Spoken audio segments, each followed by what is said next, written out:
vous avez observé ce matin des échauffourées entre un certain nombre de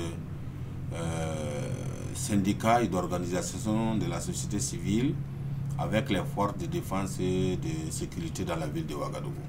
Et j'avais insisté sur le fait que j'avais rencontré les responsables donc, du mouvement burkinabé de l'homme et du MBDHP et d'un certain nombre de syndicats et d'autres organisations de la société civile pour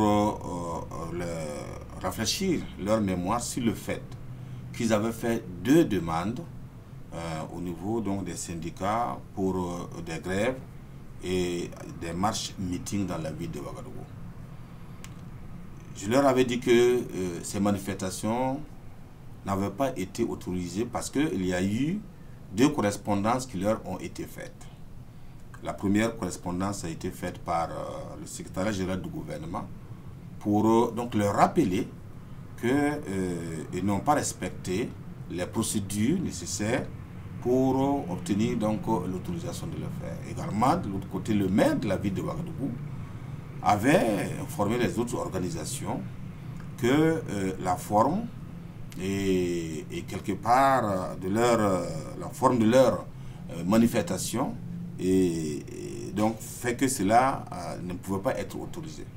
Tout compte fait, l'ensemble de ces activités n'ont pas été autorisées par l'autorité publique. Et je leur ai dit, quand je les ai reçus, qu'il y a plusieurs fois, ils ont demandé, ils ont fait des lettres d'information pour recueillir l'avis de l'autorité publique. Ils ont reçu des réponses positives. Et cette fois-ci, cela n'a pas respecté les formes, donc cela n'a pas été autorisé. Et par conséquent, ils devaient respecter la loi, parce que c'est cette même loi-là qui leur accorde la possibilité d'avoir, de pouvoir marcher et de faire des meetings. Et plusieurs fois, ça a été accordé. Cette fois-ci, ça n'a pas été accordé. Donc, je leur disais avec fermeté, au nom du gouvernement, qu'il ne sied pas pour eux de maintenir la manifestation. Malheureusement, nous avons constaté ce matin des attroupements au niveau de la Bourse du Travail et des velléités de marches qui ont été tentées par ces organisations syndicales et certains nombres d'organisations de la société civile.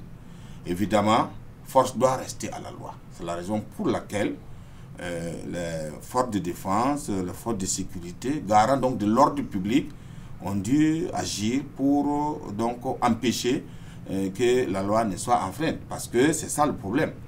Et comme je le rappelais ici, si c'est respecté, il n'y a pas de problème. On leur a déjà donné des autorisations. Cette fois-ci, croiser le bras de fer avec la loi, avec les forces de l'ordre, n'était pas une très belle idée. Et je leur avais rappelé ça lorsque je leur avais rencontré ici. Parce que je leur avais dit que le gouvernement prendrait effectivement ses responsabilités. Vous savez, le peuple burkinabé est un peuple calme et responsable. Mais on a toujours dit que l'autorité de l'État n'est pas respectée, les gens ne respectent pas les lois. Nous ne pouvons pas vouloir d'une chose et son contraire. Donc, c'est la raison pour laquelle ils ont été dispersés. Et je voudrais ici saluer le professionnalisme des forces de sécurité qui ont fait ce travail de façon responsable. Je leur avais rappelé ici, quand je les avais rencontrés, que le respect de l'ordre public n'était pas de la responsabilité des syndicats. Mais quand vous demandez, c'est parce que tout justement nous voulons nous assurer que l'ordre public pouvait être effectivement respecté. C'est vrai qu'ils peuvent avoir un certain nombre de personnes autour d'eux pour encadrer les gens, mais quand c'est un marche meeting, c'est difficile, ça pouvait dégénérer. Et là, c'est vraiment organisé, c'est ça qui permet à l'autorité publique de préciser qu'il n'y a pas d'opportunité. Ça ne leur coûte rien, par exemple, d'attendre 2 ou 3 ou 4 jours, 5 jours après pour faire une demande qui pouvait éventuellement être accordée par l'autorité parce que ça n'a pas respecté les délais. Voilà, donc c'est pour que le peuple burkinabé sache qu'il n'y a pas une chasse aux sorcières, il n'y a pas, donc c'est simplement parce que la loi n'a pas été respectée, c'est parce que malgré les injonctions du gouvernement, malgré les mises en garde que nous avions faites, donc certaines personnes se sont mises à vouloir défier l'autorité de l'État. Donc, et là, nous pensons que ce n'est pas bien. Nous voulons donc que les gens comprennent qu'il est tout à fait normal que chacun respecte la loi, Parce que c'est cette même loi-là qui garantit la liberté de manifester et qui permet également au gouvernement de dire qu'on peut tel jour, on ne peut pas tel jour. C'est aussi simple que ça. Voilà donc ce que je voulais dire par rapport à votre question sur ce qui s'est passé ce matin. Le gouvernement reste ferme sur ses positions et ça doit constituer donc une leçon pour l'ensemble de toutes les personnes morales ou physiques qui utilisent donc l'espace public.